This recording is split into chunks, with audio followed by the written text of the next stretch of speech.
les règles et les contraintes sont exactement les mêmes. Il faut pas mettre trop de choses, il faut en mettre juste assez, mais il faut qu'elles soient utiles, il faut qu'elles servent le propos, bien évidemment. Sur la dernière partie de ce gros morceau, on va parler un petit peu du matériel, de tout ce qui est en fait matériel et logiciel pour enregistrer une presta. On te laisse faire ça. Parce que là, là ça va être plutôt voilà, là T'as beaucoup plus de matos que nous. c'est donc plutôt toi moi qui donne les adresses. c'est plutôt moi le nazi du son pour le coup. Non, en vrai, je vois beaucoup de gens, enfin j'entends surtout beaucoup de prestats J'entends, je saigne. qui sont bien souvent assez mal enregistrés. Je peux comprendre qu'on n'ait pas toujours un très gros budget, je peux comprendre qu'on n'ait pas toujours le temps, je peux comprendre plein de choses, mais dans la vraie vie de la réalité véritable, s'équiper en matériel pour enregistrer correctement une presta, c'est un prix quasi dérisoire. C'est-à-dire que quand je vois l'argent qui est mis dans un costume, Oui. je T'achètes du Warbler, je tu peux t'acheter un considère micro. que je considère que s'acheter un micro qui coûte littéralement 20 €, hein, vous Que tu allez vas sur pouvoir utiliser Amazon, dans tous tes costumes, dans C'est toutes ça. tes C'est ça, prestats de c'est-à-dire toute ta que vie quasi. vous tapez micro voix sur Amazon, vous trouvez un micro qui est mais très largement capable d'enregistrer n'importe laquelle de vos prestats. C'est-à-dire que les pros du son vous diront oui, mais par contre, si tu commences à chanter, non, parce qu'en vrai, dans 99% des prestats, de toute façon, tu ne chanteras pas. Et en plus de ça, ça suffira. Tu ne chanteras pas. On voit pas nos mains, mais en fait, c'est. Par pitié. Tu ne chanteras pas. On dirait Non, un mais commandement, tu sais. euh, Tu Ah ouais, ne les gens, chantes ils pas. chantent très bien. Il y a des gens qui chantent très bien, C'est les 1%, quoi. mais c'est pareil, c'est les cas particuliers. C'est les C'est-à-dire 1%. Et généralement, les gens qui chantent très bien sont généralement avec déjà du matos, donc il n'y a pas de souci là-dessus. Mais en vrai, un micro sur Amazon tout simple, c'est une vingtaine d'euros à tout péter, quoi. Enfin, c'est vraiment. Il me semble même que tu as acheté un micro cravate il y a très peu pour vraiment pas pour cher. 30 €, ouais. Pour 30 €. Il y en a même un peu moins cher, donc après voir la qualité, ce que ça vaut. Mais honnêtement, je pense que pour 30 € ça fait très largement le taf pour Alors enregistrer après, une moi, c'est presta. vrai que je suis pas forcément une référence parce que pour enregistrer mes prestats, j'utilise Un Zoom H1. c'est ça. Donc C'est qui bien coûte, les zooms. c'est bien, Qui est mais ça qui est un coûte, très, très bon, Ça le coûte. H1 coûte 100 €, donc Ouais, 90 mais une €. fois que tu Après, l'as- après, Mais, en vrai, c'est pas vraiment normalement Oui, un micro c'est- pour enregistrer une presta, dans le sens où c'est un micro Non, d'ambiance, non, et le puis ça- H1. Et puis ça, Mais, en fait, ça suffit, ça permet déjà d'avoir une qualité sonore normale pour C'est éviter de faire sortir les gens. Exactement. Voilà, après, souvent, je sais pas si vous jouez beaucoup aux jeux vidéo, achetez un bon casque de type Ouais. style série Siberia ou d'autres choses. C'est On ça, fait en du fait, placement le de micro produits, c'est casque, formidable. généralement, c'est Mais, pas mieux, ça va très vite grésiller, etc. Ouais, mais pour de vrai, un micro sur Amazon, Ouais. c'est une vingtaine Ouais, d'euros. Mm. Un câble XLR qui fait du jack derrière, c'est 5 €. Si vous regardez. Enfin, Tu sais que tu donnes des termes techniques qui Oui, vont alors, perdre en fait, les gens. alors, là. C'est une bonne prise Rien qui que va pouvoir ça se me- brancher sur Alors, l'ordinateur. une Voilà. prise jack, en fait, C'est c'est la une prise grosse que vous prise, mettez sur les prises de vos écouteurs, c'est ce qu'on appelle une prise jack, tout simplement. La Mais prise c'est pas, XLR, en fait, c'est une QES, prise hein. qui se met derrière un micro, tout simplement. Ouais. Donc, c'est Alors, juste parce que c'est une prise Tu dis spéciale pour le les câble micros. pour aller sur l'ordi. Voilà, le câble pour faire le micro à l'ordi, Bah, voilà. c'est 3-4 €, hein, ça va pas Ouais, beaucoup c'est- plus loin. Et avec ça, en fait, vous avez de quoi enregistrer toutes les prestats de la Terre. Enfin, c'est vraiment, ça ne va pas plus loin. Donc, c'est vrai que je peux comprendre qu'au départ, quand on démarre le cosplay, on n'a pas forcément l'envie ou Oui, mais autre, on a ou sans doute sait un pas pote trop. qui a quelque chose aussi. Après, Voilà, on peut toujours s'arranger pour qu'il y en ait un, ou ce que même j'allais s'il dire faut se pour les groupes. cotiser pour que ce soit un groupe de potes et que tous les gens se passent le micro, parce que honnêtement, si vous en faites que pour les prestats, le micro, vous n'allez pas le sortir souvent, à moins que vous fassiez 15 conventions dans l'année, ce qui est quand même C'est assez rare. Ouais, et puis bon, Faisable, 15 mais au rare. moins, Si vous faites 15 prestations dans l'année, raison de plus pour foutre 30 balles dans Exactement. un micro. Et si vous en fait, et en vrai, si vous en C'est faites quand même qu'une, 2 raison de € plus pour la mettre de l'argent presta, dedans, parce que c'est- du coup, faut pas la rater parce que vous en faites qu'une. Et puis, de toute façon, Voilà. Et et au pire, si vous êtes en groupe, comme vous allez répéter, comme vous avez écouté ce qu'on a dit, vous allez répéter très souvent ensemble. Donc vous pouvez enregistrer la presta ensemble, ce qui peut déjà aussi aider sur le replay par rapport aux gens et la réponse pour être sur les mêmes tons, sur les mêmes puissances, et en plus avoir un micro tous enregistrés pareil. C'est encore mieux de l'enregistrer le même jour tous. en fait, hein, et- enregistrer avec le même micro, C'est ça aide à ce qu'on disait tout à l'heure, C'est à ça. pas À avoir de l'égalité. différence. C'est de ça. qualité, Et en plus, ça vous permettra, ça vous fera une répète de plus pour apprendre votre presta. On nous dit sur le chat, oui, un micro USB, ça fait le taf. Oui, non, c'est pas le Oui, problème. c'est- Que ce soit oui, de voilà, l'USB, c'est- du jack, on s'en fiche. En fait, l'idée, c'est d'avoir un micro correct qui est fait Ouais, pour c'est- enregistrer de la Ça. voix. Et pas cher quoi. Pas besoin d'investir dans des 100 et des 1000 quoi. Pour moi, un micro casque n'est pas fait pour enregistrer de la voix. C'est un micro qui est fait pour communiquer. C'est pas la même chose. Ouais. Mais Ce là, que je là, on disais, parle c'est que, de. voilà, si vous avez déjà un micro casque parce que vous jouez, essayer de prendre un bon micro-casque qui est correct et à la limite pour faire le taf. C'est ça, ce sera suffisant pour le début. Vous ne le mettez pas forcément sur vos oreilles, mais utilisez en stationnaire. Ça peut aider parce que vous pourrez gérer la distance avec votre voix, surtout quand vous des fois, parce que c'est prévu pour quand vous parlez normalement. Comme JD et que vous ne savez pas parler dans le micro. Quand il parle et qu'il va venir et voilà. Sauf que lui, c'est pas du tout voulu, mais voilà, c'est l'idée. Oui, parce que moi, je bouge beaucoup en fait quand je parle. D'ailleurs, ceux qui m'ont vu en conférence, pareil, ils ont vu. Mais oui, c'est-à-dire que ça va permettre vraiment de pouvoir gérer, parce que justement, ces micros-là, ces micro-casques, moi, j'utilise un micro-casque, mais ils sont pas faits pour ça. C'est-à-dire qu'ils vont parler pour des tons de voix normaux. C'est-à-dire que dès que vous allez crier, chanter ou user la voix, vous allez voir, ça va saturer. Alors que justement, vous allez pouvoir, à la rigueur, le mettre en stationnaire et jouer en éloignant au moment pour gagner. Et ça prend plus de temps parce que vous n'avez pas le métaux, mais ça aide. Pour info, dites-vous que moi j'enregistre le podcast très très bas de base et que j'augmente le son en fait en post-prod au cas où on se mette à parler très fort à un moment, même qu'on rigole en fait, pour éviter que ça sature. Et ça, c'est la même chose en fait qu'il faut faire sur les prestats, c'est-à-dire que vous enregistrez un peu moins fort. C'est-à-dire qu'au pire ce sera très bas, mais ça se remonte très bien en post-prod, ça ne s'entend pas du tout en fait, le peu de parasites que ça peut créer. C'est complètement anodin dans la majorité des cas. Ça dépend du micro. Mais dès que vous avez un micro qui est adapté pour faire de la voix, donc 20 € sur Amazon, donc au bout d'un moment, faut pas déconner, vous pouvez en fait tout simplement faire ça. C'est-à-dire que vous enregistrez pas fort et après vous remontez tout ça en post-prod. Oui, la première fois ce sera probablement galère, ce sera probablement raté, mais plus ça va aller et plus ce sera simple. Faut pas rêver, ça aussi c'est de l'apprentissage, il n'y a pas de en fait, de la première fois vous allez faire des tests, il va falloir faire plein de réglages. Une fois que vous savez quel réglage vous devez faire quand vous enregistrez, vous n'avez pas besoin de réapprendre et de refaire 50 tests. Donc vous mettez tout de suite dans les bonnes conditions, vous faites votre enregistrement tout de suite et vous appliquez vos réglages tout de suite. Et les bonnes conditions, du coup. Les bonnes conditions. On va pas se mettre dans les toilettes pour enregistrer. On ne se met pas dans une pièce qui fait de l'écho. C'est-à-dire qu'il y a des pièces, tant qu'on parle, il n'y a pas de souci. Mais dès qu'on va, généralement pour une presta, c'est-à-dire qu'on va avoir un peu certaines envolées, etc., on va se rendre compte que tout de suite, en fait, on va se retrouver avec de l'écho, etc. Une strat, vous rentrez dans une cathédrale, quoi. C'est ça. Une strat, mais nulle que j'utilise par moment, c'est que je sais que quand j'ai besoin d'élever la voix, en fait, tout simplement, je mets mon micro et je mets une couette par-dessus. Ouais, la couette, en fait, c'est la vie. Je me mets sous ma couette avec mon micro et en fait, l'avantage c'est que la couette du coup va empêcher de faire de l'écho tout simplement parce qu'elle va arrêter le son et les réverbérations. Et ça, voilà, c'est un truc, mais tout bidon, mais c'est-à-dire que normalement une couette, à peu près tout le monde en a. Jusque là, on est plutôt d'accord. Sinon, il y en a à 20 € sur Amazon. Voilà, sinon pour 20 € sur Amazon, vous avez une couette.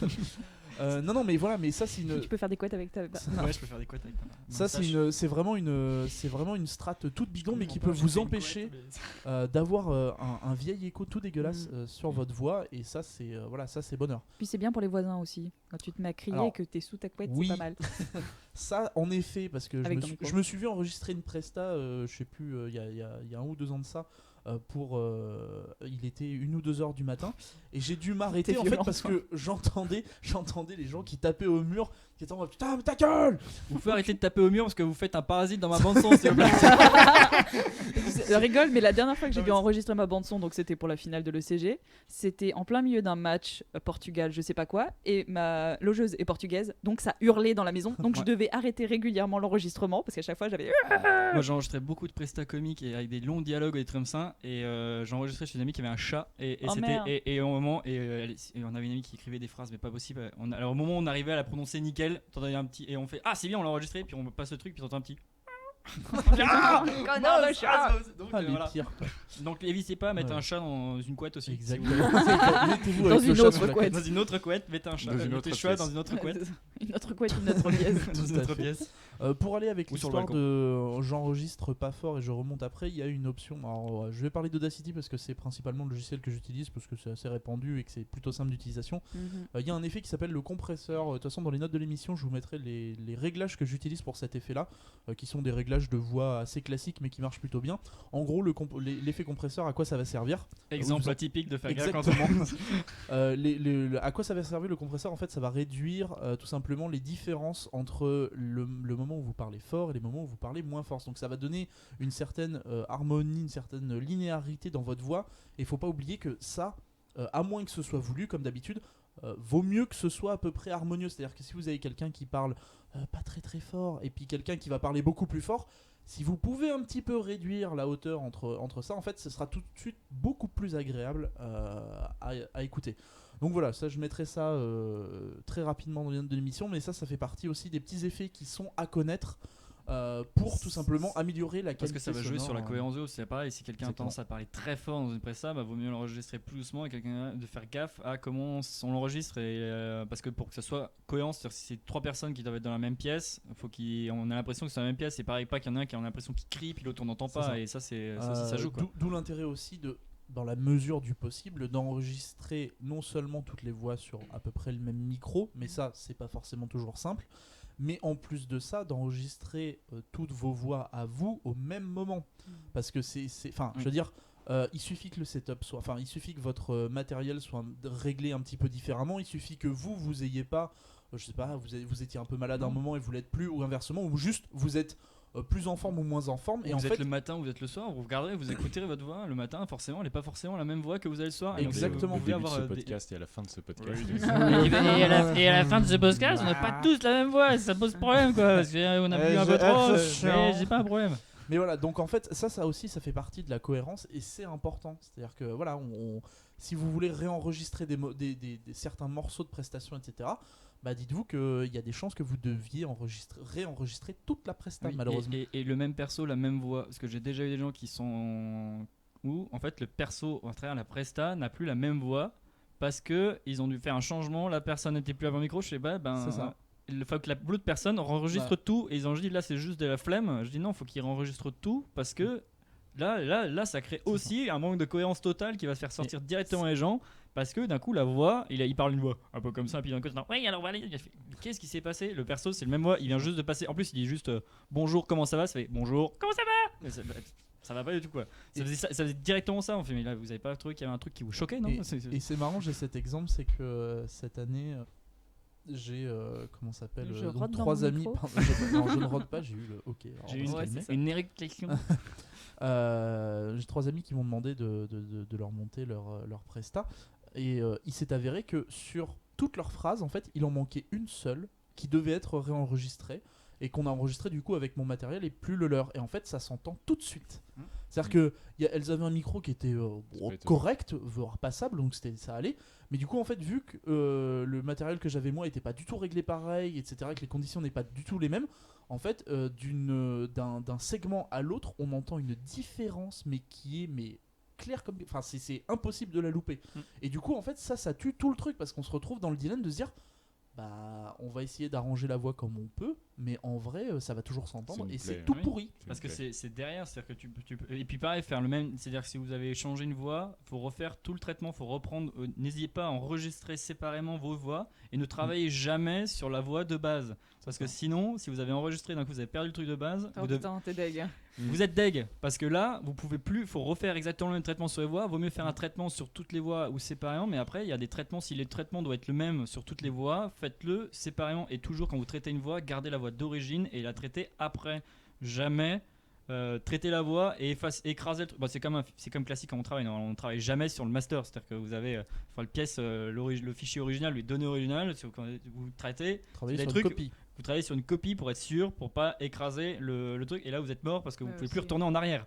Et si vous avez fait une enregistrement de voix avec 8 personnes et que d'un coup vous avez tué et vous avez tout le truc et donc ça fait un enregistrement de nouveau, pareil même tout seul. Si vous avez pris du temps, vous êtes pressé, vous avez pris du temps, ça prend du temps de bien enregistrer et ça joue quoi. Un truc qui est très intelligent que dit Wi-Fi sur le chat, c'est que oui, en fait, les gens écoutent leurs prestats sur des écouteurs. Ouais. Alors ça, c'est une erreur pour moi.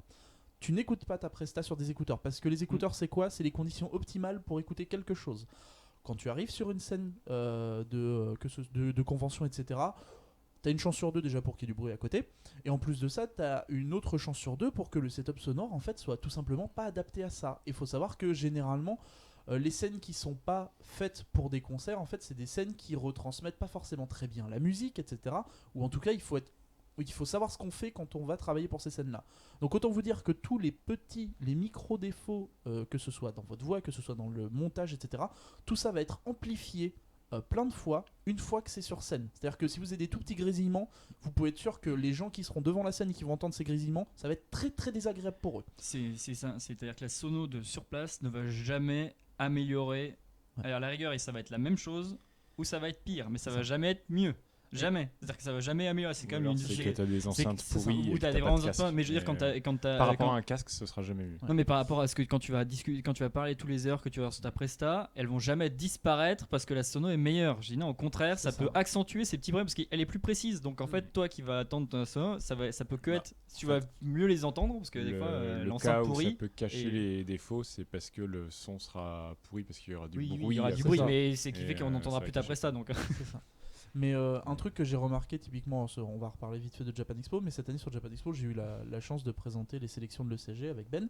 Et en fait, j'ai remarqué que quand il y a peu de bruit et qu'on parle, en fait, il y a de l'écho. On s'entend, en fait, on entend la réverbération de notre voix, mais presque une demi-seconde plus tard. Et du coup, ça, en fait, c'est un écho qui va se rajouter. Et j'imagine qu'on l'entend dans toutes les prestations de manière plus ou moins importante. Mais typiquement, en fait, si vous avez déjà de l'écho et que par malheur en fait c'est un truc qui s'entend aussi, en fait vous allez juste rendre un son qui va devenir tout caca. C'est ce qui s'est passé, il y avait une presta sur GE où en fait ça a tellement amplifié et qu'il y avait vraiment l'écho en plus, et ce qui fait qu'elle était devenue incompréhensible. C'est-à-dire qu'on sentait qu'il y avait quelqu'un qui parlait, mais il y avait tellement de réverb et on comprenait vraiment plus. Et là mais ça aussi l'erreur, c'est qu'en fait en plus même quand tu l'entends bien, tu sens que c'est pas articulé. C'est-à-dire qu'il faut, moi ça je parle vite, mais quand je enregistre une presta, je vais parler plus doucement, je vais bien articuler tout ce que je fais parce que justement, il va falloir prévoir que ça se trouve alors je peux parler très vite et être compréhensible, mais le problème c'est que si la bande son est mauvaise, eh ben là, c'est fini parce que ce sera compréhensible parce que je suis dans les meilleures conditions possibles, mais ça sera pas du tout compréhensible si donc essayez d'enregistrer toujours dans la meilleure condition possible parce que vous pouvez toujours avoir au moins les meilleurs, les mêmes mais mieux, c'est rare que vous ayez les meilleures conditions. Et en plus de ça, pour revenir à ce qu'on disait tout à l'heure, c'est-à-dire que les gens réécoutent leurs prestations sur des écouteurs, écoutez ça sur des enceintes. Oui. Si possible, de mauvaise qualité, comme ça vous aurez une idée de ce que ça donne dans la vraie vie. En fait, si ça passe bien sur le casque et sur les enceintes, c'est que ça passera bien. Oui, c'est ça. C'est que généralement, si ça passe bien sur l'un, si ça passe bien que sur l'un des deux, c'est que généralement ça passera bien sur les écouteurs et ça passera mal sur le reste. Ouais. C'est plutôt comme ça que ça marche. Mais dites-vous que voilà, si vous pouvez écouter votre presta dans des conditions pas folles, enfin typiquement une enceinte Bluetooth un peu caca, après, etc. Ça fait très bien le taf. Et même toujours parce qu'on a tendance à avoir le cas sur les oreilles et à écouter notre presta. Je vais moduler parce que souvent ça rend rien sur mes enceintes parce que c'est vraiment pas des bonnes enceintes et ça rend très très bien à Japan Expo parce que Japan Expo c'est des bonnes enceintes. C'est ça. Et du coup c'est quand même plus proche d'un rendu casque que d'un rendu enceinte pas cher. Oui. Évidemment. Oui, mais pareil, c'est quand on enregistre, on a tendance à monter avec le casque parce que c'est plus pratique, on est plus précis, on entend vraiment bien. Mais n'hésitez pas toujours quand vous faites un effet d'enlever le casque, de repasser et dire comment ça passe, parce que ça va vous gagner du temps. Parce ne serait-ce que pour se faire une idée. Prenez du recul sur votre son aussi, sur ce que vous entendez. C'est-à-dire que de dire tiens, je suis dans mon truc, j'enlève le casque, je dis qu'est-ce que ça donne en vrai, je fais ah merde, ça va pas du tout parce que j'ai le truc parfait donc j'entends. Et moi aussi en plus il y a l'effet. Comme tu sais ce que tu veux voir, tu sais ce que tu veux entendre, tu sais ce que tu attends à t'entendre, tu l'entends. C'est ça. Un autre petit truc aussi, c'est que généralement quand vous avez soit un casque qui est pas forcément fifou ou des écouteurs, vous entendez très peu les basses. Oui. Par contre, une fois sur scène, alors là les basses, vous en prenez plein la tronche. Ah oui. Et donc ça s'entend énormément. Et typiquement on parlait des musiques de two-step, etc. C'est des musiques qui jouent énormément sur les basses, sur des gros moments, etc. Et ça c'est des trucs qui finissent par être... Si votre son est d'assez mauvaise qualité et qu'il y a un peu de basse, alors là, vous pouvez être sûr que ça va être tout crado. Donc faire attention tout simplement. C'est même pire que tout crado, c'est-à-dire que c'est pas agréable pour le public parce que ça provoque des vibrations. Et très, on très les sent et c'est très très désagréable. Ça peut même pas aller jusqu'à dire que ça donne la nausée, mais ça met mal. C'est juste pas agréable en fait. Et puis sur des musiques de fond, essayez aussi d'avoir une musique c'est une musique de fond, donc c'est une musique qui doit être relativement constante. Et s'il y a des changements dans la musique, c'est que ça doit se répercuter dessus. Évitez quand il y a un dialogue d'avoir une musique avec des montées de violon, des montées lyriques, parce que ça va faire, en fait ça va tuer. Faut placer ça va comme il faut. Ça va tuer ça va tuer votre voix. C'est-à-dire que votre voix elle va en fait ça risque. Elle est là pour l'accompagner tout simplement. En fait c'est ça. Et donc essayez d'avoir un fond plutôt. Alors il y a des musiques des fois tu dis allez super cool et tu fais ouais mais ça va pas aller parce que le temps là que j'en ai besoin, il y a un changement, je peux pas l'utiliser parce que il m'en faut 15 secondes, mais sauf que j'ai pas 15 secondes sans plat. Tu fais tant pis, on trouve autre chose. Pourquoi la qualité d'enregistrement et la qualité de montage elle est importante, c'est parce que le cerveau il peut se concentrer sur un nombre limité de choses à la fois, et s'il est obligé de se concentrer sur la bande son pour la comprendre, il ne va plus se concentrer sur ce qu'il voit. Donc, il va plus faire attention à ce qui se passe sur scène. Et en fait, ça, c'est comme si la bande-son était trop mauvaise, on vous mettait un bandeau sur les yeux. On vous disait, écoute, comme ça, la bande-son, tu peux essayer de la comprendre, par contre, tu ne vois plus la prestation. Mais tu le fais même inconsciemment, c'est-à-dire que quelqu'un, il va, quand vous allez écouter un bruit, vous allez tendre l'oreille. Et vous allez plus regarder vraiment d'où vient le bruit. Et du coup, tu ne parles plus dans ton micro. Je parle plus du tout dans le micro parce que je mime, mais c'est vrai. Mais ça, c'est le problème. J'aime bien jouer, donc je suis comme ça. Mais je suis comme ça sur scène. Tu es trop bon acteur. En fait, c'est ça. Mais en fait, même quand vous voulez entendre un son, vous allez machinalement fermer vous voulez entendre une musique ou vous voulez vraiment profiter la musique. Qu'est-ce que vous faites ? Vous fermez les yeux. Parce que vous voulez vraiment entendre. Et ben, ça va être le même effet, mais même inconsciemment. C'est-à-dire que les gens, la bande son, ils vont écouter. Ils vont plus regarder directement la scène parce que le bruit, justement. En fait, le bruit qui est le parasite qui est en fait votre active sur scène, parasite la compréhension de truc. C'est pour la même raison que vous coupez la radio quand vous cherchez votre chemin. C'est ça. C'est exactement le même concept. C'est le même principe. C'est que vous allez vous concentrer. Dire que là, ils vont couper la vidéo. Quand vous devez vous concentrer sur votre boulot, vous pouvez plus écouter un podcast en même temps. C'est ça, exactement. Mais voilà, donc tout ça pour sauf si vous avez encore des petits éléments, mais voilà, en vrai, se mettre dans les bonnes conditions et avoir un matériel plus que décent pour faire des prestations. C'est pas excessif quand je vois entre guillemets l'argent que peut coûter un cosplay. Je pense qu'un matériel qui peut servir sur plusieurs années de cosplay, qui est même très largement rentabilisé au bout de quelques mois, c'est pas le bout de nous. Oui, c'est peut-être un coût sur le moment, mais en vrai pour moi ça me semble essentiel parce que pour moi la presta, comme ce que tu dis, la presta dans le cosplay, c'est comme on l'a dit depuis le début, c'est l'essentiel. C'est pour moi ça va de pair. C'est-à-dire que moi j'imagine pas faire un concours sans avoir une bonne presta, mais pour moi j'essaie toujours.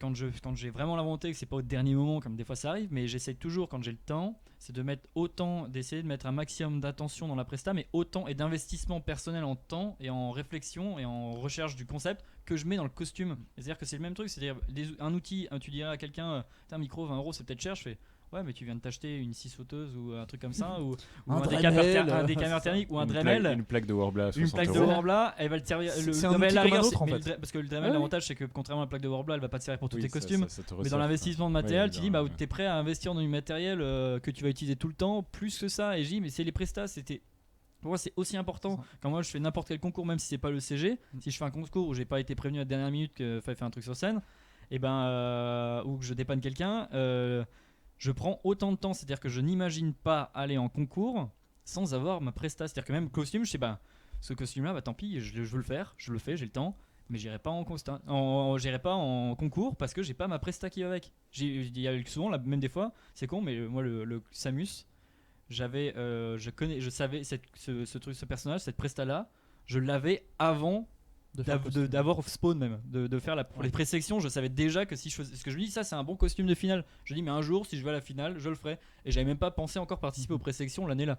Donc je dis c'était parce que cette presta là elle peut être vraiment bien dans le contexte, c'est-à-dire que c'est une presta où il y a pas trop de discours, elle peut passer en international, donc c'est bien, mais c'est pareil aussi le contexte de la presta où vous la passez. Est-ce que c'est une presta vous voulez faire, parce que des fois on a des prestas, on a envie de faire une presta très private, c'est-à-dire que très fan, mais on se dit mais dans cette convention on peut, parce que le public est très geek ou des trucs comme ça, genre Répita ou Animest. On peut s'éclater quoi. Animest aussi, c'est une convention qui est hyper geek. Donc en fait, vous pouvez faire des références geek très poussées, il n'y a pas de souci, mais il y a des conventions où ça passe pas du tout parce que c'est hyper familial et pas geek. Donc en fait, vous allez passer à côté. Donc il faut aussi, comme quand on fait un cours, quand on fait une conférence sur un il faut s'adapter à son public. Et c'est pareil, c'est-à-dire que une presta à Japan Expo ne sera pas forcément une bonne presta pour d'autres conventions parce qu'il y a les notions de distance qui n'est plus la même. Et les notions de public et le type de public qui n'est pas la même. Et pourquoi on met autant l'accent, et pourquoi ça fait 3 heures qu'on parle de presta? Parce que dans beaucoup de concours en fait on remarque, faut être très franc, la presta est parfois bâclée ou juste pas réussie, c'est très triste. Et même au-delà de ça en fait les gens oublient peut-être que dans pas mal de concours la presta c'est une partie non négligeable de la notation d'un concours. Après je comprends qu'on fasse pas le concours pour gagner etc, que ce soit pour le fun, mais c'est dommage en fait de laisser un élément aussi central, que ce soit dans l'amusement, dans le plaisir personnel qu'on peut en tirer, ou que ce soit dans le plaisir que le public peut en retirer. C'est vraiment dommage d'oublier cette composante là, ou de la laisser de côté en disant en fait je préfère finir mon costume et après je ferai ma presta. Honnêtement je préférerais que les gens laissent du détail de leur costume de côté pour avoir une presta qui est plus développée quoi. En fait, Ou alors ils rushent pas leur costume, tout simplement. Oui, non mais voilà. Ou même l'inverse, c'est-à-dire si t'es pas bon en presta, et ben prends plus de temps sur ta presta. Et déjà, c'est comme quand je dis les gens, il fait je fais un costume et j'ai des accessoires, mais je les ferai à la fin, je suis pas doué. Je fais stop, arrête tout de suite. Arrête tout de suite. Si t'es pas, tu as l'habitude de faire des costumes de tissu, justement, tu sais que tu peux accélérer là-dessus, tu pourras rusher, on va dire. Mais l'accessoire, si t'as pas l'habitude. Au contraire, ou même le costume inverse, si t'as l'accessoire des profs, quand t'as pas l'habitude t'as de la couture à faire et t'as forcément l'habitude, mais d'abord tu te mets sur la couture et après tu sais que le reste tu pourras le comprimer. La couture, si c'est un truc que t'as pas l'habitude et tu vas le rusher, c'est sûr que tu vas droit dans le mur. Pareil pour les accessoires, pareil pour le décor, si t'as pas l'habitude de faire des décors ou de monter des prestats, tu commences par prends du temps pour faire ta presta, pour ton montage et après seulement c'est une règle simple, c'est toujours commencer par la chose que vous maîtrisez le moins en fait, parce que c'est là où vous allez potentiellement avoir besoin de plus de temps et plus de temps pour les résoudre. Les choses que vous maîtrisez, c'est comme tu disais, en fait c'est les choses que vous allez pouvoir rusher en gardant un niveau de finition correct, avec moins de pertes que si vous rushez un truc que vous maîtrisez pas du tout. Exactement. Il y a des choses qui sont incompressibles en fait. Oui, évidemment. Par exemple, quand on fait une armure, on peut pas vraiment rusher une armure parce que on peut, mais par contre tu perds sur niveau finition. Je trouve qu'il est beaucoup plus dur de rusher une armure que de rusher du tissu. Dans le sens non, je suis pas d'accord. Dans le sens où pour moi l'armure elle va avoir un temps, il va y avoir pas mal de temps incompressible. Donc par exemple quand tu fais une armure en mousse et que tu es obligé de passer plusieurs couches de dip et plusieurs couches de peinture, alors si t'as pris plus de si t'as mieux maîtrisé ton assemblage avant, t'as besoin de passer moins de couches de dip. Parce que comme j'ai toujours une bonne une bonne peinture, c'est une bonne surface. Si vous n'avez pas une bonne surface, vous n'aurez jamais de bonne peinture. C'est comme la musique. Si vous avez une surface pourrie, la peinture pourra soit la laisser pareille, soit la mettre en avant. Ce qui est vrai, cela dit, c'est qu'il n'y a pas dans la couture en fait, il y a pas de temps jusqu'à la dernière heure, mais je peux pas peindre jusqu'à la dernière heure. Après oui, il y a les temps de séchage qui sont pas quand t'as un décapage thermique et que tu sais maîtriser, si tu peux le faire. Un costume armure, tu vas avoir une partie d'incompressible. La résine, ça doit sécher et la chose comme ça. Ouais, mais par exemple, si t'as fait un montage de fou sur une état hurlé à faire, les temps de teinture ou les temps de rouler ou tout ça, il y a des temps. Non, mais c'est comparable l'un et l'autre. C'est comparable. Ça dépend. En fait, ça dépend vraiment de ton expérience. Comme sur un montage, c'est-à-dire qu'il y a des gens qui vont dire en montage, ils vont être très rapides, mais par exemple, pour avoir le bon ton sur la presta, sur l'enregistrement, ils vont être trois blancs parce que l'acting est difficile et c'est pas forcément évident de doubler. C'est un boulot, le doublage. Et regardez dans les films, les gens se plaignent plein des doublages. C'est le même principe.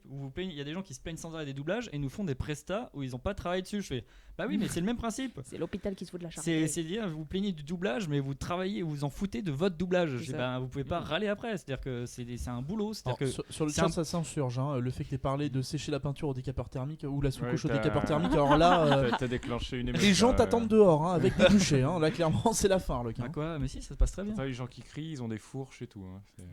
J'ai même fait sécher au four des pièces si vous voulez ça. Ah, donc apparemment il y a des gens qui finissent avec 17 couches d'enduit. Pourquoi? Très bien. Alors normalement si vous dépassez 5 couches complètes entre la pièce et la peinture finale avec effet, c'est qu'il y a un problème. Même sur une peinture carrosserie, vous dépassez rarement les 5 et avec des effets, pas juste la peinture rouge toute simple. Il faut rattraper la surface. Oui, c'est pour ça. Après, c'est vachement difficulté du Poncez avant. Mais voilà, travaillez votre surface. Tout ça pour dire, la presta est un élément central ou en tout cas l'impression qu'on a, c'est que ça n'a pas été le centre d'intérêt jusqu'à maintenant, et c'est vrai que c'est aussi ça qui a motivé cet épisode. Ce que je disais tout à l'heure, c'est que beaucoup de gens se sont mis au cosplay parce qu'ils aimaient faire les costumes des personnages qu'ils apprécient. Ils aiment porter ces costumes, mais passer sur scène, souvent c'est la contrainte. Il faut faire une presta parce que je veux participer au concours et que je suis obligé de faire une presta. Mais oui, mais c'est non. C'est réponse. Ça parle de lissage de papier mâché sur objection rejetée. Il suffit de bien penser et de faire un bon papier mâché. Bouillard. Et je t'aime, Lilian. Take that shit for free. Complètement niqué mon truc. Là. Donc oui, la presta est vue comme une contrainte et tu peux pas c'est dur de passer du temps et te dire je vais me forcer à m'appliquer sur quelque chose que j'aime pas. Non, ça va, t'as pas fait déconner les casques cette fois. Alors que j'aime pas ça. Et le truc, c'est que maintenant il y a les gros concours internationaux. Si on enlève l'Eurocosplay, où l'Eurocosplay, la majeure partie est sur le costume. Donc l'Eurocosplay, c'est le concours qui a lieu tous les ans à Londres avec des gens de plein de pays d'Europe. Je sais plus combien exactement, mais il y en a plein. Et où là, la note, effectivement, est majoritairement sur le costume. C'est un choix qui avait été fait. Il me semble beaucoup de concours aux États-Unis. Alors, les concours aux États-Unis, moi, j'avais... Il n'y a même parfois pas de presta. Moi, je pensais que c'était un peu un... Enfin, je pensais qu'il n'y avait pas vraiment de presta aux États-Unis. Ouais. Et en fait, Volpin m'a démystifié le truc. Il m'a dit... Alors, je vais citer Volpin, mais traduit en français. Il a dit non, il y a beaucoup de presta aux États-Unis. C'est juste les gens sont nuls. Voilà. C'est Volpin qui l'a dit. C'est pas moi qui l'ai dit, c'est Volpin. Donc, si vous avez un problème, vous allez voir Volpin Volpin Props. ne s'insurge pas sur le podcast, c'est qu'il doit être content. Il n'y a que les francophones qui s'insurgent. Et en fait, voilà, il dit que les gens ne se donnent pas forcément la peine dans beaucoup de conventions, en tout cas, de faire des bonnes prestas. Et quand il y a une bonne presta, c'est quelque chose de très rafraîchissant parce que c'est quelque chose de très rare. Mais il faut aussi démystifier ça de notre côté. C'est-à-dire qu'une bonne presta, c'est des dizaines et des dizaines d'heures de travail. Oui, je veux dire, il n'y a rien de. C'est autant d'heures que le costume pour une bonne presta. C'est très très long. Hein. Et c'est en fait l'avantage entre guillemets du travail sur la presta, en fait, c'est que c'est un travail qui se fait tout le temps et tous les jours. C'est-à-dire c'est comme la conception d'un costume. C'est-à-dire c'est quelque chose auquel vous pouvez réfléchir de manière plus ou moins constante. C'est-à-dire que vous n'avez pas forcément besoin d'avoir un matériel spécifique pour réfléchir à une bonne presta. Voilà, vous prenez des notes, des machins, et ça suffit largement. C'est pour ça qu'on dit que c'est quasiment autant de temps de travail que sur le costume. Mais c'est un temps qui est dilué sur le... Ne faites pas comme moi, notez vos idées. Oui. Moi j'ai plein d'idées tout le temps, je les note pas et je les oublie. Et ça c'est très rageant. Il n'y a rien de pire. Alors des fois elles reviennent pas, des fois elles reviennent quand on voit quelqu'un d'autre la faire. Et ça c'est probablement ce qu'il y a de pire. Elles reviennent mais en plein dans ta face. C'est ça. Comme une baffe. C'est le retour de boomerang quoi. C'est ça. En plein dans les dents. Et donc notez tout. Quand vous avez une idée, je sais pas, vous êtes dans les transports, vous êtes au boulot, pas quand vous êtes en train de conduire, hein, arrêtez-vous avant de faire. Notez. Vous prenez un bout de papier, vous allez sur votre téléphone, vous ouvrez un bloc-notes, vous notez votre idée. Ça peut être juste une phrase ou juste un. On parlait des wow effects tout à l'heure. Vous pensez à un wow effect, vous le notez et à un moment donné où il y aura un costume qui vous paraîtra aller avec ce wow effect, là vous l'appliquerez. Et tout à l'heure on parlait du wow effect et tu demandais si c'était nécessaire. Et en fait, on peut pas dire que c'est nécessaire parce qu'un wow effect, on n'en trouvera jamais à chaque fois. Franchement, je défie quelqu'un de dire qu'il ne fait que des bonnes prestas. Et je défierais encore plus quelqu'un de se dire, même en faisant une presta par an, trouve un nouveau wow effect tous les ans. C'est très dur. Et c'est impossible en fait parce que c'est juste des idées. On transforme celles qui existent. Des fois, déjà. Puis même des fois, ça peut être quelque chose de nouveau parce que ça n'a jamais été fait comme ça ou quelque chose comme ça. Mais ça va juste être l'idée d'une vie quoi. Tu vas voir ta presta. Si vous cherchez des nouveaux wow effects pour changer un peu du quick change, des trucs comme ça, allez voir des spectacles tout simplement. C'est ça. Allez voir le Cirque du Soleil. Oui, ça ou non mais c'est vrai en fait eux sont confrontés à ce genre de problématiques constamment en fait. Regardez aussi des spectacles de magie, c'est con, mais il y a des trucs qui jouent, il y a des trucs qui se font, n'hésitez pas à regarder. Par contre si vous faites disparaître un lapin sur scène, honnêtement ça fera pas un wow effect, je préfère vous le dire. Non mais j'ai pas dit qu'il devait être vivant. Non mais pareil, mais pareil, un wow effect n'est bien que s'il est bien introduit. C'est-à-dire que c'est comme un tour de magie. Il faut pas que ce soit le cheveu sur la soupe. C'est ça, c'est-à-dire que les tours de magie, les grands tours de magie, le magicien il commence à faire des petits anneaux, des petites cartes et pertinent que s'il est pertinent dans le contexte. C'est ça. S'il est construit. Si ça tombe sous le sens quand vous vous dites avec ce personnage là c'est évident que je peux faire ce genre de choses, il faut le faire, sinon faut pas le faire. Et puis ça aussi, attention, c'est là on en avait parlé tout à l'heure ensemble, mais je crois qu'on en a pas parlé à la radio, c'est quand vous faites un wow effect ou avez un effet ou des trucs comme ça, essayez surtout de préparer comment vous allez le mettre en place, comment vous allez le faire apparaître et répétez-le parce qu'en fait il n'y a rien de pire. Réfléchissez à comment les gens vont l'apercevoir, comment vont voir le temps de préparation sur scène, s'il est là, pouvoir le planquer, le cacher, le dissimuler. Parce qu'en fait, il n'y a rien de pire que de tuer un wow effect si les gens voient tout de suite comment ça marche, comment c'est fait. Il va y avoir un quick change. Ou le wow effect de voir que d'un coup, la personne elle est en train de ramasser 15 mètres de corde ou de mettre en place 15 mètres de corde sur scène avec un truc énorme où on voit qu'elle se penche vraiment pour ramasser ça. Essayez que ça soit dans un geste ou que ça soit un truc comme ça. Mais essayez d'éviter de... C'est comme font les magiciens, c'est-à-dire qu'ils vont vous montrer d'une main pour faire un truc avec l'autre. Exactement. Parce qu'il faut détourner l'attention quand vous êtes en train de préparer le truc pour pas tuer l'effet, parce que sinon ils vont dire là va y avoir un truc. C'est pareil, c'est comme on voit maintenant au cinéma sur les effets quand on fait quelqu'un peur, on sent tout de suite parce que la musique est hyper angoissante, puis d'un coup elle se calme et bim le truc apparaît. Voilà, jump scare, c'est ça, mais en fait c'est le même principe, c'est-à-dire si les gens vont s'attendre au truc et surtout essayer de faire en sorte que réfléchissez à votre mécanisme et votre effet, travaillez-le, regardez comment ça marche, demandez à des gens autres, dire est-ce que tu as vu comment ça marche et est-ce qu'eux ils ont eu l'effet waouh. Dites-vous que si vous avez un wow effect, généralement c'est un diamant brut, c'est une très bonne idée. Par contre, il faut la poncer, il faut la travailler pour que ça ait la forme finale que ça peut avoir, pour donner en fait tout simplement ce vrai sentiment de truc dingue qui arrive sur scène. Et faites-le à des gens qui ne connaissent pas, c'est-à-dire qui ne connaissent pas le mécanisme comment ça marche, parce que voir si ça se découpe, des gens qui ne sont pas forcément très doués non plus en conception, parce que après c'est le problème, c'est que quand on a l'habitude de concevoir les on devine tout de suite. On devine comment ça marche. En plus, on devine tout de suite comment ça marche, ce qui sort un peu du truc, même si on essaie de faire ça, mais il y a des trucs, tu fais parce que en fait, on est plus surpris par le fait qu'il apparaît. Ça joue même sur ça, c'est-à-dire que même des gens, tu vois, comme le tour de magie, on va être surpris sur le tour de magie, on les connaît, on sait comment ils sont faits. Mais c'est le fait que comme il est bien introduit, et ben hop, ça, sur le coup on est surpris par l'apparition. Ça marche. L'effet waouh, c'est la surprise. En fait, ce qui compte sur l'effet waouh, on dit waouh parce que t'es surpris. C'est ça qui joue. C'est-à-dire que ça doit être bien introduit et avec une bonne surprise. Si on voit que vous êtes en train de manipuler, là comme on a vu sur les gens qui sont en train de mettre leur fil de partout, qui sont en train d'éviter de marcher sur le fil et qui ils sont d'ailleurs plus du tout dans le lip sync, plus dans le presta, ils sont en train de regarder par terre pour pas marcher sur le fil. Et ben ça. C'est fini, on sent qu'ils sont en train de préparer quelque chose, on sait qu'ils sont en train de faire ça, on sait qu'il va y avoir des fils qui vont passer par terre parce que ça pose problème et ça casse le truc parce que déjà t'es plus dans ta presta et deux les gens savent ce qui va se passer. Comme sur un quick change, on voit la robe mal taillée du tout qui sent qu'il est hyper énorme alors que c'est normalement c'est une petite robe bien cintrée.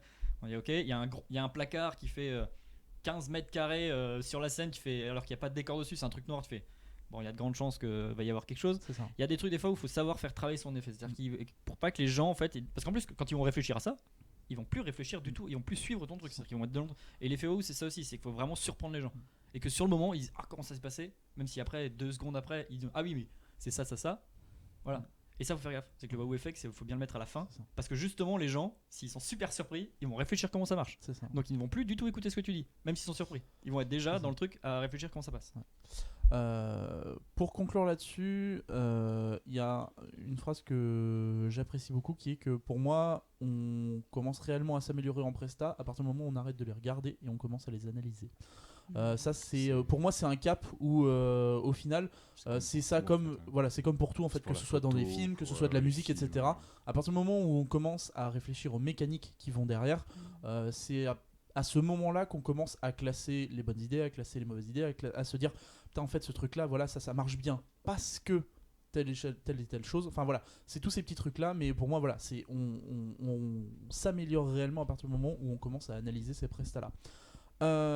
Alors on va conclure cet épisode maintenant et on va nous de notre côté faire une petite pause et la suite, donc la deuxième partie du podcast sera dans un autre morceau parce que là on est à plus de 3 heures d'émission. Ça va être très très long. Je sais honnêtement même pas comment je vais me démerder pour rendre ça buvable pour les gens. Je pense que ça va être très très compliqué. Je vais peut-être même diviser en fait tout simplement le podcast en plusieurs parties, en micro épisodes. Parce que sinon de toute façon faire une vidéo de 3 heures mais les prestats tu pourras en parler pendant 4 jours. C'est ça.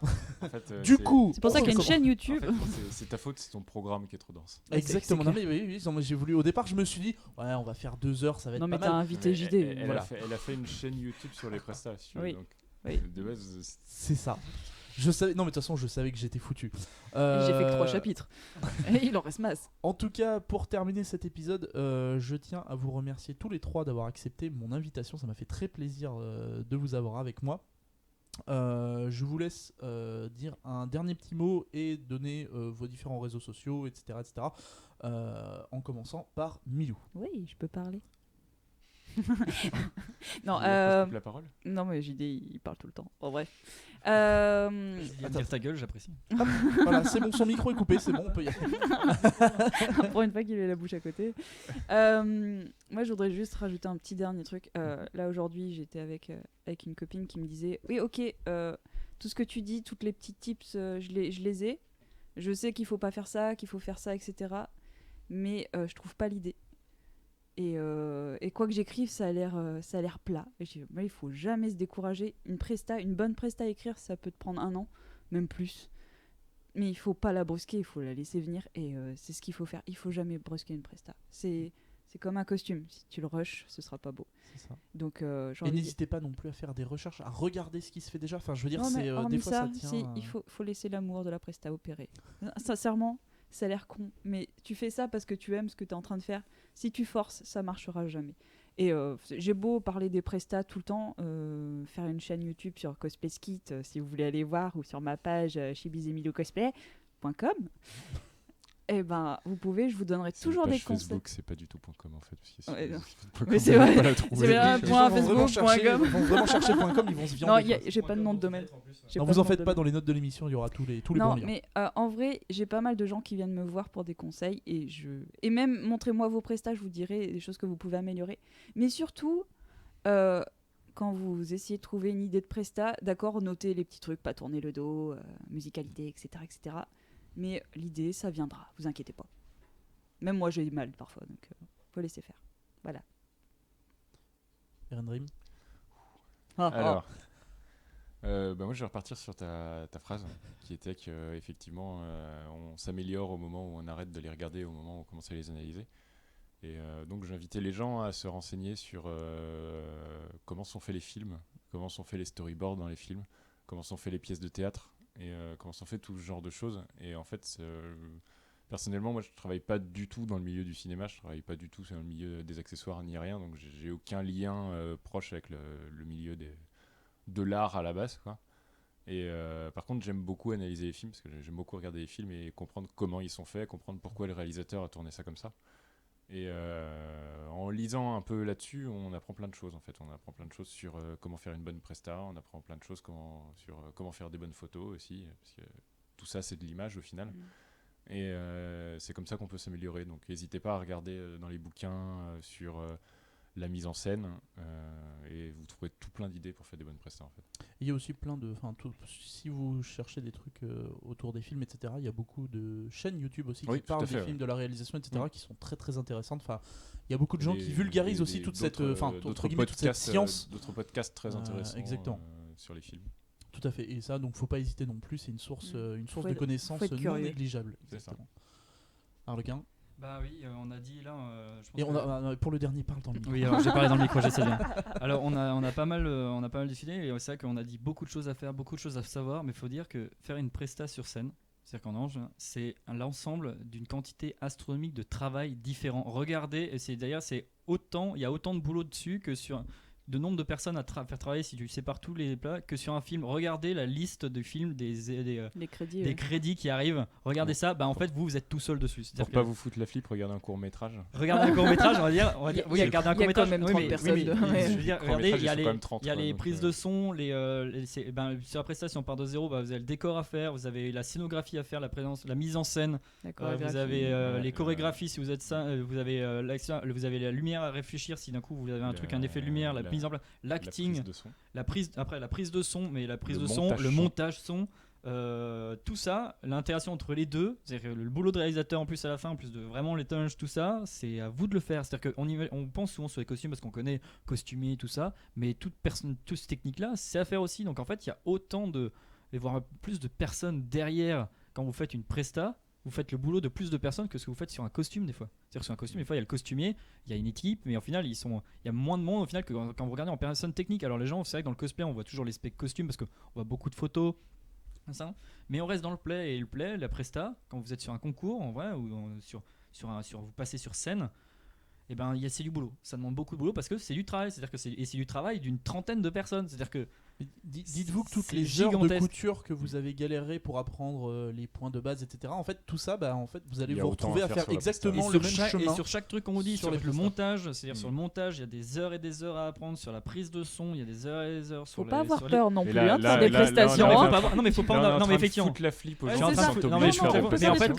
Mais on peut faire. Vous pouvez faire. Justement, c'est pour revenir après. C'est-à-dire qu'on peut partir sur du très compliqué, mais après sur le concept, on peut faire des choses très simples et très bien. C'est-à-dire qu'on ne demande pas, par exemple, sur le CG, voilà, je reviens sur le CG parce que je sais qu'il y a eu des petits problèmes par rapport à ce que j'ai dit sur le CG. Il n'y a pas besoin de prestats de fou, de prestats avec des effets waouh, de malade. Des prestats, là on a eu des prestats, il y a eu des là où j'ai râlé parce qu'il y avait des gens qui sont venus sans prestats, c'est-à-dire que sans prestats, ou alors des concepts simples mais pas du tout travaillés. Je dis c'est pas le problème que ton concept était simple, c'est-à-dire qu'il n'était pas maîtrisé. Ça se voyait sur scène, il y avait beaucoup d'heures où tu maîtrisais pas. En fait, on peut faire le même parallèle avec un costume. C'est pas un souci qu'un costume soit simple à partir du moment où il est bien réalisé. Fait, ça, la presta, c'est exactement. Après, on sera toujours plus intransigeant avec les choses qui sont simples. Évidemment. C'est-à-dire que si la presta est simple, elle doit être parfaite. Oui, et puis il y a une notion aussi de technique de base et il y a des techniques compliquées et des fois sur des costumes en restant sur les bases et sur les prestats par exemple sur les bases mais en les maîtrisant bien, ça passe crème, ça peut passer très bien parce qu'en fait c'est un et même sur ça c'est que le public ou même le jury vont apprécier parce que c'est des bases, on peut pas sauter les étapes, c'est-à-dire que même sur les montages ou sur les prestats partez pas sur des scénarios compliqués au début parce que c'est super chaud de mettre ça sur 1 minute 15. C'est super chaud. C'est super chaud. Et alors surtout éviter les trucs compliqués. Je sais pas mais voilà, essayez de faire un truc. Partez simple, travaillez sur les bases, sur les techniques de base qu'on a données, essayez déjà, et c'est déjà ça. Les mêmes exemples, regardez un truc très propre, très pourquoi basique. dans les films les clichés ça marche encore, mais parce que c'est bien fait en fait. C'est tout simplement ça, c'est-à-dire que vous n'avez pas besoin de faire 100% original. Il faut juste que ce soit correct en fait. Non, pitié, non.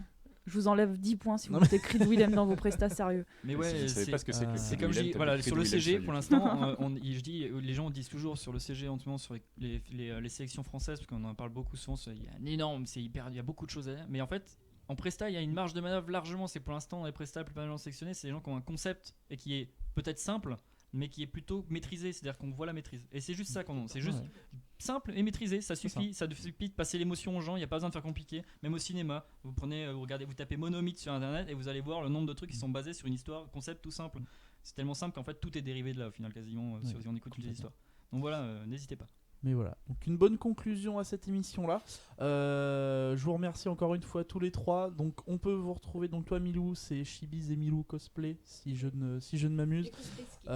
Et Cosplay Skit sur YouTube, bien évidemment. De toute façon, tous les liens seront dans l'émission. De ton côté, Ren Dream, donc c'est Ren Dream sur Facebook et L2 photographie. Exactement, L au carré. C'est avec un au carré. Le haut carré, voilà. La petite touche en haut à gauche de votre clavier. Alors pour trouver facilement sur Facebook, dans le champ de recherche, c'est un pro type. Il faut taper photo.l2. C'est ça. Et là, vous trouvez tout de suite. En fait, dites-vous que quand vous recherchez sur Facebook, si vous tapez le nom qu'il y a dans l'URL, normalement, quand vous affichez votre page, en fait, vous le trouverez beaucoup plus facilement. Photo.l2 avec un vrai 2. Exactement. Ça marche aussi pour les tags.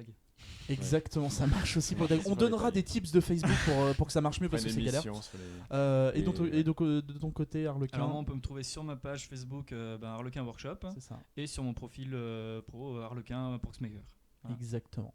Harlequin, c'est K1 parce que c'est un jeu de mots à la con. Je vais probablement lancer ma chaîne YouTube dans le mois à venir.